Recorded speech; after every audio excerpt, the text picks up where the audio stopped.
Whether you're pumping occasionally, building a small freezer stash, preparing to return to work, or simply wanting someone else to help with your feeding, knowing how to store and thaw your breast milk safely matters.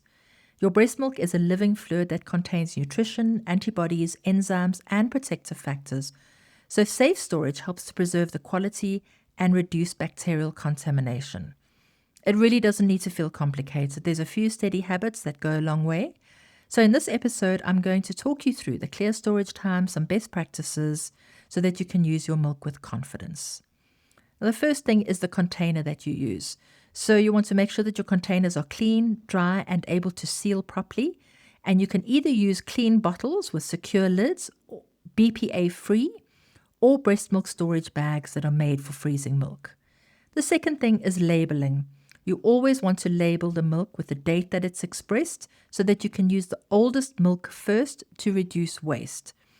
If you are concerned about the time, you can add the time that you feed. The reason you may want to do this is because we know that milk expressed in the morning has cortisol in it, which is the alert-making hormones, and breast milk expressed at night has melatonin, which is the sleep-making hormones. This is not essential, so it really is up to you as to whether you want to use morning milk in the day and night milk in the night.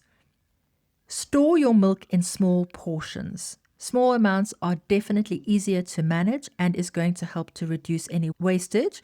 And this, of course, depends on how old your baby is when you are pumping. So it can be small portions as small as 30 mils going up to larger portions of 120. A good benchmark is 60, so that if you know your baby usually takes more than that, you can take 160 and 130 or 260s. But either way, you want to reduce wastage.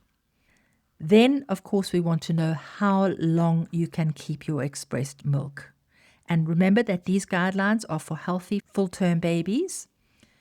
If you're going to be using in the same day that you express that milk, then that can safely be kept at room temperature for up to 4 hours, assuming that the room temperature is not too warm.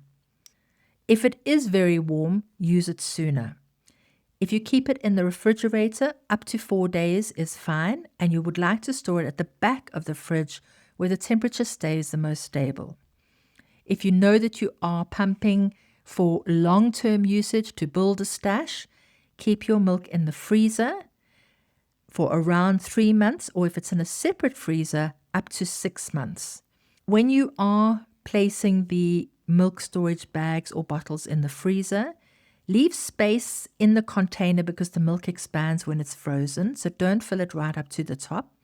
Freeze in small portions, as I've mentioned earlier. Place the milk at the back of the freezer or if you're placing in the fridge, don't place it in the door because you're constantly opening the door, so that means that there's going to be temperature fluctuation. And then when it comes to taking the milk out, you want to know how to safely thaw your frozen milk. Now, the best option is if you know you're going to use it the next day, to take it out the night before and place it in the fridge. So taking it out of the freezer, place it in the fridge the night before use so that it thaws slowly and gently.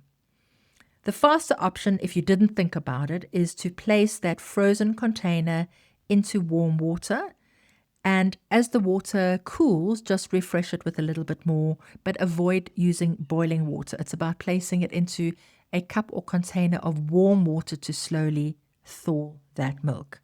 What you don't want to do is to use a microwave to thaw or warm your breast milk, because microwaving can create hot spots and uneven eating and may even damage some of the protective properties of your milk. How to warm your milk? Now, most babies will take milk cool, but you would prefer to warm it to the temperature that they are used to getting your milk from the breast, which is your body temperature. So you can place that container into warm water, or you can place it into a bottle warmer that would take it to the correct temperature. Remember, it should feel lukewarm, not hot. Now, you may notice that when you warm or defrost your breast milk, it separates into layers. The cream rises to the top and the thinner milk sits below, and this is normal. Just gently swirl to recombine and mix them up rather than vigorous shaking.